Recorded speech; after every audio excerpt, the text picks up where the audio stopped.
It's a quiet grey Sunday morning in Paris, the 19th of October.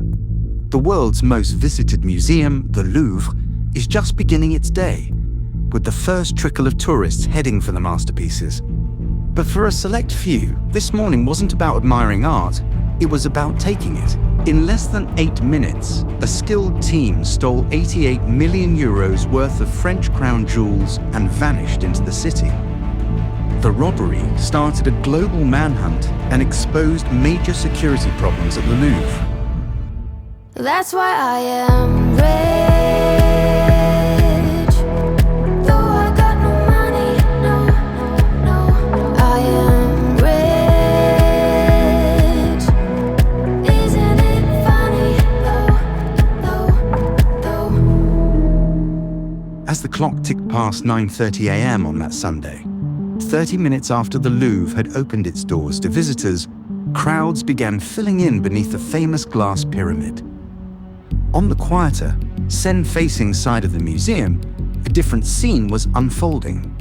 2 men in yellow and orange vests blended in, posing as construction workers.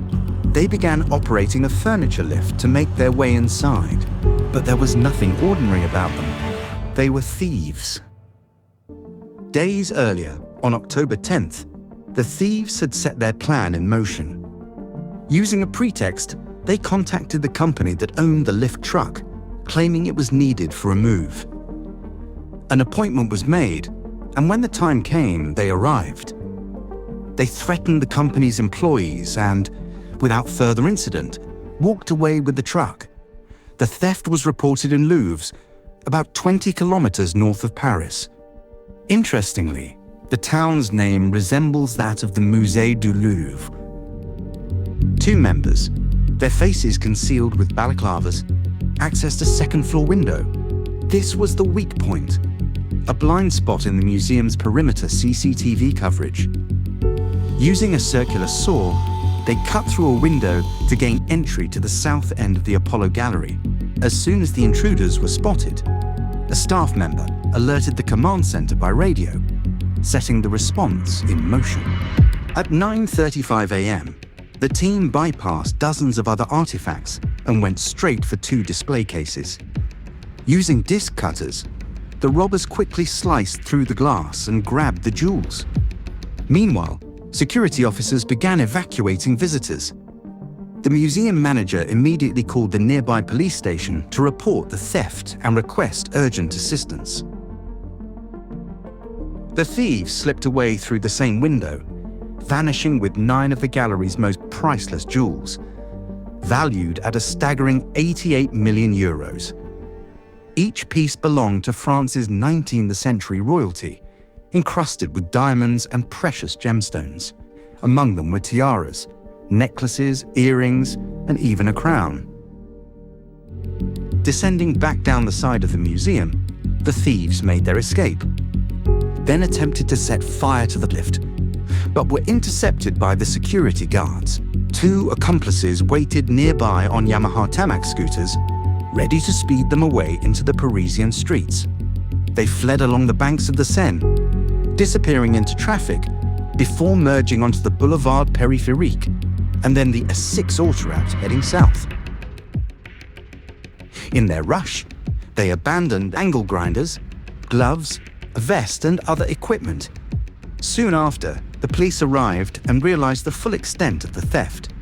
The alarms had gone off, but the museum's slow response procedures, combined with the guards' focus on visitor safety, allowed the thieves to escape before a secure perimeter could be set up. Later, the Eugénie crown was found damaged on the pavement, a small trace of what had been stolen. On October 22nd, the museum reopened.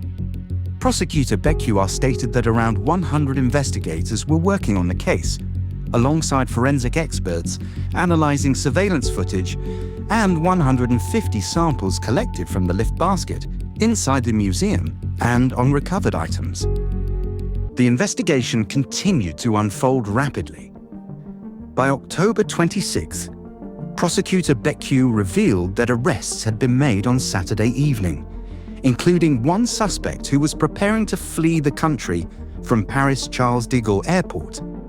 2 men, already known to police for past burglaries, were taken into custody after DNA from a helmet at the scene matched one of them. Both partially admitted their involvement and were charged with organized gang theft and criminal conspiracy. She did not confirm whether any of the stolen jewels had been recovered. 5 more suspects were arrested on October 29th, though only one of them was believed to be part of the 4-man robbery team. The others were suspected of helping with logistics and hiding evidence. Investigators continued searching several locations in and around Paris. On October 31st, 2 of the newly arrested suspects were officially charged. A 37-year-old man was accused of theft and criminal conspiracy, while a 38-year-old woman was charged with organized theft and conspiracy to commit a crime. Both denied any involvement. Despite multiple arrests, the location of the stolen jewels remains unknown. Experts fear the pieces may have been dismantled, recut, or sold on the black market. If unique gems like the Colombian emeralds from Marie-Louise's necklace were separated and repolished, their historical identity would be lost forever. In the aftermath of the heist, the Louvre director offered to resign, and the government acknowledged serious security flaws.